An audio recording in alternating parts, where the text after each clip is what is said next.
hoje, pra quem não sabe, né, eu acho que você já deve ter escutado aqui durante os episódios que eu também trabalho gerenciando um time de atendimento pra quem quer fazer intercâmbio aqui na Seda. E John é meu aluno, veio comigo ano passado. A história dele é muito bacana. Eu amo o John, gente, assim, ó, é um dos alunos que... Ai, não vou nem falar isso, né, pra não me comprometer com os outros, John. John é muito querido, muito querido. Deixa pra lá, eu sei. Teve uma trajetória aqui muito bacana. Tá aqui agora depois do intercâmbio. A gente vai conversando pra você entender a trajetória dele. Mas ele começou porque ele veio fazer intercâmbio porque veio também pelo financiamento, né, John? Isso aí. Como foi pra você esse lá no Brasil? No caso, ele financiou o intercâmbio na Irlanda? Sim, hoje a Seda tem uma parceria com uma empresa que faz financiamento. Então ele já pegou o processo direto com a empresa de financiamento. Interessante. Exatamente, isso aí. Comecei o processo de verdade, assim, conversando com Thaisa, né? Sim. Em dezembro, se eu não me engano, teve um... Novembro, que foi no meio da Black Friday. Exatamente. Teve aquele grande programa da Seda, né? De descontos e tal, e bolsas. E aí foi quando eu comecei o meu processo com Thaisa. Acabou que eu não consegui fechar na época, porque sempre o grande problema é o dinheiro, né? E sempre tava faltando. E aí, em janeiro, eu tava no meu processo de saída da empresa. Eu tava me desligando, né? Eu já tinha conversado com o pessoal e tal. Foi um processo... O que você fazia lá no Brasil? Eu era coordenador de operações da CIOPS. Ah, sim. Que era a segurança do Estado, né? No caso. Então, trabalhava dentro da Secretaria de Segurança do Estado. Sim. E aí, a gente tinha... a empresa que eu trabalhava era terceirizada, contratada pelo Estado, que fazia o atendimento de 190, bombeiro. Sim. Esse tipo de atendimento. Esse atendimento bem caótico, inclusive. Aí, foi nesse período que você tava lá, você cansou do seu trabalho, sua vida e decidiu fazer o intercâmbio? Né? Mais ou menos, assim. Eu cansei da empresa. A empresa foi o que me desgastou muito, assim. Sim. E eu entrei muito novo nessa empresa. Então, eu já tava pra completar... Quando eu saí, eu tava pra completar 7 anos lá. Poxa, e tu é novo, então tu entrou novo 7 anos. Eu entrei com 19, né? Então, tipo assim, muita coisa do que eu mudei do meu profissional, do que eu fiz do meu profissional, foi realmente dentro dessa empresa. Então, eu fui me adaptando aos passos da empresa, fui me moldando junto com a empresa até um certo ponto. E aí, quando chegou esse momento, que não chegou exatamente quando eu saí, já tinha chegado um tempo atrás, assim, coisa de 2 anos, eu já estava mais insatisfeito, já tinha alguns processos que eu já não concordava mais. E aí eu já estava com outra cabeça, já tinha meus 25. Então eu não estava mais disponível para mudar pela empresa o que eles queriam. Já tinha coisas que eu não concordava mais. Então, por causa disso, teve uma grande situação, assim. O grande ponto, desorganização. Eu tenho um problema muito grande com desorganização de processos. Tanto que a gente vai ter tempo de falar. Eu tenho várias coisas sobre desorganização daqui, assim, da Irlanda. Questões da Irlanda, que infelizmente existem. E aí essas questões de desorganização da empresa foi o que me cansaram. Aí, no caso, o que é que você fez quando você chegou aqui? Porque assim, gente, a gente sai do nosso país e tal, às vezes a gente chega aqui e não sabe falar inglês, e a gente vai trabalhar de coisas, tipo, na nossa cabeça, assim, nada a ver. Você já tinha seu trabalho lá, você já tinha um tempo bom, bacana na empresa. Quando você chegou aqui, a mudança foi gigantesca, acredito. Completa. Com o que é que você trabalhou quando você chegou e quanto tempo você levou para arrumar emprego? O meu primeiro emprego, graças a Deus, meu processo foi muito bom. Então, eu cheguei aqui com uns 15 dias antes de começar as minhas aulas, que era o nosso grande medo, né? Sim. Que eu vim bem antes do meu início. Eu consegui minha casa na minha primeira semana. Então, eu cheguei numa quarta, se eu não estiver enganado. E aí, no domingo, eu já tinha conseguido. E o trabalho eu consegui na minha segunda semana. Então, no sábado da segunda semana que eu estava aqui, eu comecei a trabalhar como kitchen porter. Nossa. Olha só. Kitchen porter, gente, pra quem não sabe, é quem lava pratos, né? Jesus. E dá um grau na cozinha no geral, né? Dependendo do lugar. Então você saiu do seu emprego lá pra chegar aqui... Trabalhando de boinha lá no meu computador pra vir pra cá lavar prato. Mas assim, quando eu me dispus a vir pro intercâmbio, porque eu acho uma coisa muito importante, a gente precisa ter disponibilidade do que a gente está fazendo. Sim. A gente precisa realmente acreditar e saber o que é que a gente está fazendo. Porque por vir, dificilmente vai funcionar. Exatamente. Então, tipo assim, quando eu cheguei, eu tava naquela. Gente, eu quero emprego, me dá emprego, pode ser qualquer emprego, eu vou pegar o que for, tamo aí. E aí, esse kitchen porter que eu fiz, era só pra cobrir uma pessoa que estava de day off no final de semana, então era só 2 dias.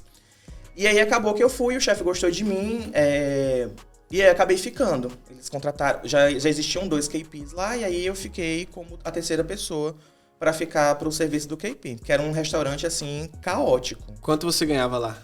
Eu ganhava o R$10,95. R$10,95 por hora trabalhada. E isso. quantas horas você conseguia fazer a média por semana? No começo, assim, nas primeiras semanas, eu conseguia fazer entre 50, 40 horas, mais ou menos. Esse dinheiro, então, dava pra você tirar do seu custo de vida e pagar o seu financiamento? Dava, assim.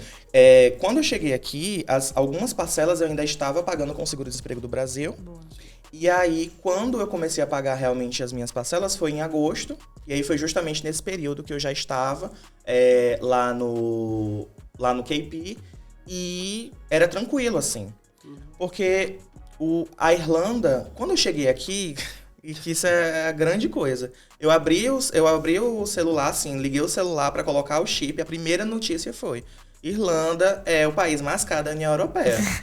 A partir do dia 22 de junho. Eu vim pra trazer o custo de vida alto. Eu pensei assim, gente, saí do Brasil, vim pro Brasil na Europa agora. Tipo, continua muito caro. Você é de onde no Brasil? Eu digo que sou de Fortaleza porque é mais fácil, mas eu sou de Aracati. Né? Porque se eu for falar Aracati, gente, quem é Aracati, né, na história? Mas pra quem não sabe, Aracati é a cidade da praia de Canoa Quebrada. Então, eu acho que esse lance que você tava falando em relação ao custo de vida é o seguinte, galera. Eu e a gente morou em alguns países quando a gente saiu aqui da Irlanda, a gente morou na Espanha, a gente morou na Hungria e a gente tá atualmente em Portugal. Mas assim, você tem um custo de vida alto, mas você consegue trabalhar, se você ganhar o mínimo e trabalhar full time, você consegue trabalhar, pagar suas contas e juntar uma graninha. 300, 400, 200 euros que você consegue guardar ali no mês, vai fazer muita diferença. Então, por exemplo, quando a gente morou na Hungria, o salário é muito baixo. Você conseguia viver, beleza, mas você não conseguia juntar grana. Portugal, o salário mínimo é 760 euros a média ali. Você consegue viver bem, a qualidade de vida é bacana? É bacana, mas não dá pra juntar dinheiro. Tipo, poxa, o que é que eu vou fazer pra juntar? Português E outra, chorando. você tem que sempre pensar assim... eu vou chegar, eu não vou saber nada do lugar. Então, aqui na Irlanda, desses países que a gente passou até então, foi o melhor pra isso, pra começar. A porta de entrada. Caso você já não tenha uma condição tão boa no Brasil, porque tem gente que tem grana, vem pra cá, o intuito não é esse. Então, você vem, aprende inglês, estuda, enfim. E minha pergunta em relação a isso é se valeu a pena você financiar o intercâmbio. Porque assim, a gente sempre fala, né, amor, que é bom você comprar à vista. Mas tem muita gente que tem um discernimento ali, tem um controle certinho, que pode sim valer a pena financiar. No seu caso, valeu ou até a pena mesmo parcelar, né? Parcelar. No seu caso, valeu a pena financiar o intercâmbio? No meu caso, foi a solução pra mim. Porque assim, como eu tava dizendo, eu passei 7 anos numa empresa. E Fortaleza tem um custo de vida muito alto. É muito caro viver em Fortaleza. Então, conseguir guardar dinheiro é um pouco mais complicado. Então, quando eu saí da empresa, eu sabia que eu ia ter uma rescisão boa pelo tempo que eu tinha passado lá, mas eu precisava escolher. Ou eu tinha dinheiro para pagar os 3 mil euros, ou eu tinha dinheiro para pagar a escola. Então, a única opção que eu tinha naquele momento, já que eu não tinha a intenção de arrumar um outro emprego no Brasil para passar mais tempo lá, eu já não era a minha intenção de jeito nenhum. Então, a minha solução realmente foi o financiamento. Sim. Porque aí, a partir do momento que deu tudo certo, comecei a pagar as parcelas, já marquei, foi muito rápido, né? O seu processo. Eu fechei, se eu não me engano, final de janeiro, começo de fevereiro por aí. E em junho eu tava aqui. Então, nesse caso, era a minha única solução. Porque se fosse a questão de eu tentar passar num cartão, não tinha limite. Não tinha cartão com esse limite alto, que é, infelizmente, o preço do intercâmbio. Então, é muito complicado nessa realidade. Então, realmente foi a minha solução, assim. Foi o meu abrir de portas, foi, assim, quebra das algemas, entendeu? Se você tá escutando aí, só pra eu dar uma contextualizada, né? Como é que funciona? Você tem várias opções de pagamento pra pagar seu intercâmbio aqui na Seda, né? Se você acessar o link, tá na descrição aí. E aí, à vista ou parcelado direto pra conta bancária, eu acho que são as melhores opções porque não tem juros. Sim. Só que aí, como o John falou, nem todo mundo vai ter esse dinheiro pra comprovação financeira, passagem aérea, todos os encargos que tem, além da escola. A escola é a prioridade. Você compra a escola, depois resolve o resto. Mas poder financiar a escola é uma mão na roda. Eu tava até conversando com o John nos bastidores, que ele foi o primeiro aluno que comprou no financiamento comigo. Porque eu ficava no início, gente, é muitos juros e tal. E depois eu entendi que tem pessoas que realmente, se não tiver o financiamento, não consegue chegar até aqui. É importante ter discernimento, entender que vai ter juros, como qualquer outro financiamento. Sim. Mas você vindo de imediato, o financiamento é pra quem tá pronto pra vir.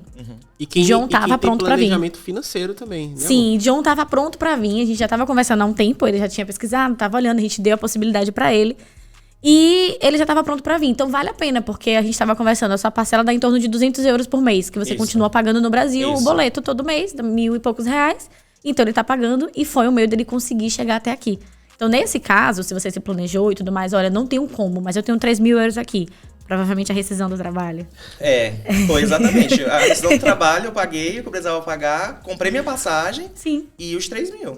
E eu até... vim certinho, eu vim com 3.017. Não recomendo, inclusive. Não vim Eu com recomendo. mínimo, não. E eu lhe falei isso. Eu falei, ó, você Falou. tá indo. E o mínimo hoje é 4.200 euros, não é mais de atualizou. 3.000, tá? Aqui, se você... Assim, você precisa ser ligeiro de qualquer forma.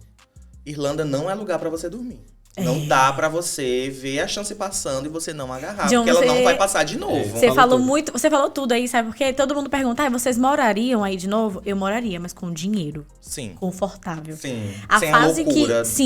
a fase de intercambista foi necessária, foi a nossa porta de entrada, eu sou grata. Sim. Passaria de novo se eu estivesse no Brasil, mas hoje a caminhada que a gente já andou pra voltar a ser intercambista, eu falo assim, Não. se necessário, gente, a gente pode, não tô dizendo que nunca, né? Eu nunca digo nunca. jamais. Sim. Mas não me vejo assim, eu viria burguesa agora.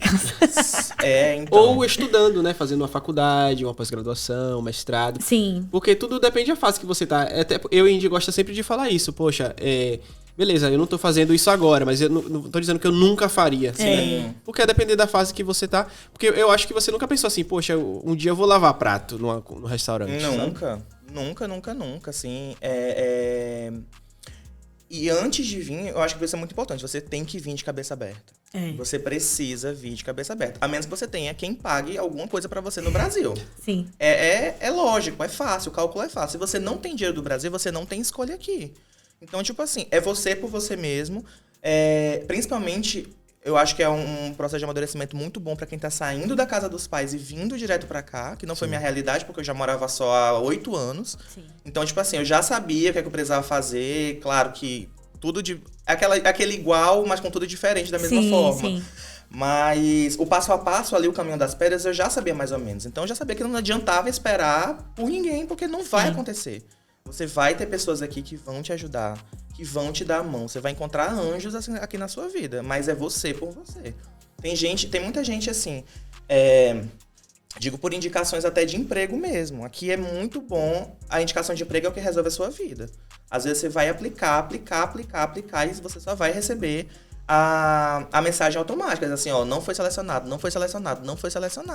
Mas às vezes é uma pessoa que já tá dentro e te diz assim, olha, tem aqui a possibilidade, vem fazer um trial com a gente. Sim. E você vai e você fica. Quando a indicação é quase 100% garantido. Você tem que ser muito ruim pra você não ficar.